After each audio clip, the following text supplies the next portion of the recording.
Okay, welcome back. So, I didn't take notes, and one thing I will say about this band, they are unapologetically unique. They make bold music. They are themselves. That's really what more can you say? Very artistic, and I don't find that like to me artistic in the way that I would like. I loved going to art galleries. My wife and I we collect actually modern art.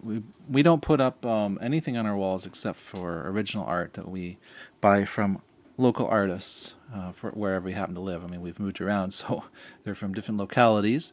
But modern art we love, and this is sort of like musical modern art. There is that term that's been thrown around, art rock. It's not a popular term as progressive rock or prog rock.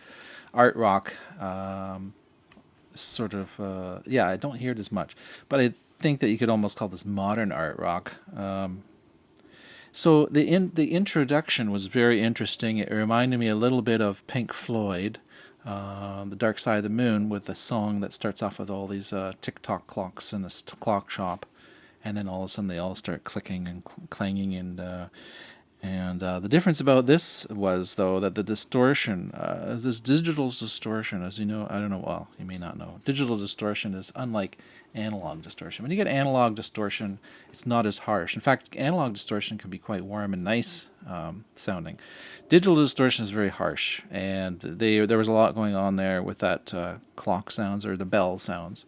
And but again, to me, it was more of a textural thing. I was listening to like a texture. I mean, that in itself can be used as a texture. So there's harshness of all these bells ringing, and there's a lot of symbolism there. Whether it's the bell is somebody's not coming to your door ringing a bell, or is the bell is ringing because it's time to gather in the square, or it's somebody's died, or it's just ringing on the hour. Something about a community. It makes you think of a community. I was thinking of Europe. I just had this image in my mind of European squares where I've traveled to Europe, and they have lots of community squares. And anyways, that's one thing that reminded me of. And then interesting too, I didn't find it unpleasant or anything. I really enjoyed the intro. And then it came to the one point I thought, oh, I hope they're going to end it soon, because I think it's going to get old if they don't change this quick. And then 2 seconds later, the song kicks in.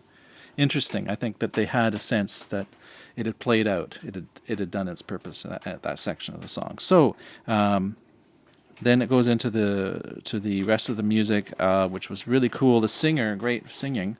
Do they have different singers? It sounds like they may have changed singers here and there, huh? Because I don't remember for sure if it was the same singer that I'd heard before. So, anyways, yeah. So I liked the idea of a paint palette, and they are very liberal and generous in how they use the audio paint palette there, the sound palettes. They have lots of textures.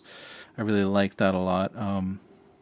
There's a lyric that popped out to my head. It's "Make it to the water." Something I did. That was one line I really like. That you did make it to the water, or make it to the water. And there's another line too. Crawled into a bed of broken windows. I think that's what he said. If I'm wrong, that's a great line, and if I'm right, that's what they said, and I liked it a lot. Crawled into a bed of broken windows. Very vivid imagery. There was a little part in there, growing up with the 70s and 80s prog rock. I thought of Kate Bush, as well as I already mentioned Pink Floyd. Then in the end there was lots of, to me, it reminded me of like a UFO sound or something, some kind of a UFO sounding machine sounds, and there was a AM radio type playing on a kind of a loop almost, maybe, or just an AM radio playing anyways, instead of that sound. And again, it gave me that imagery of, just UFOs. It just made me think of UFOs. So I love that about this band. They really take you on a trip. Their music is very artistic and unapologetically original. So that's it for this video. Make sure you subscribe, become a member of the Progressive Wolf Pack. It's Dean Wolfe signing off while spiraling out. That's my favorite catchphrase. We'll talk to you all later. Bye.